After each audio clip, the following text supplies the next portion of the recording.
যাই পালানটা ঘাস ঘুষে ভরে গেছে, সাপ টাপ করে দিয়ে আসি। যাই, কি গাছ গাছলে ভরে গেছে, কি অবস্থা, কেউ সই দেয় না একটু, আমি ছাড়া কেউ সই দেখবো না। পয়সা কাছে কেউ সই দেখবো না আমি ছাড়া। গাছগুলো সাফ করে দিলে কি মজা হয়, গাছগুলো ভালো হয়, কেউ আমি ছাড়া কেউ জানে, আমারই শুধু জ্বালা।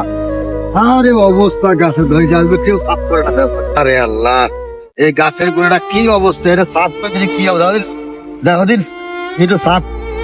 হ্যাঁ জ্বালা রে, কষ্ট।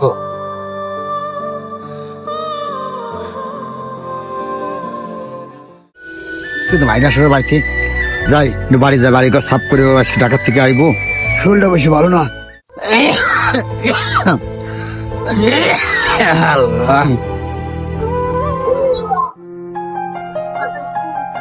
আরে দোস্ত কি হয়েছে? আরে বেটা তোরা কোন সন্ধ্যা আমি খুঁজতেছি,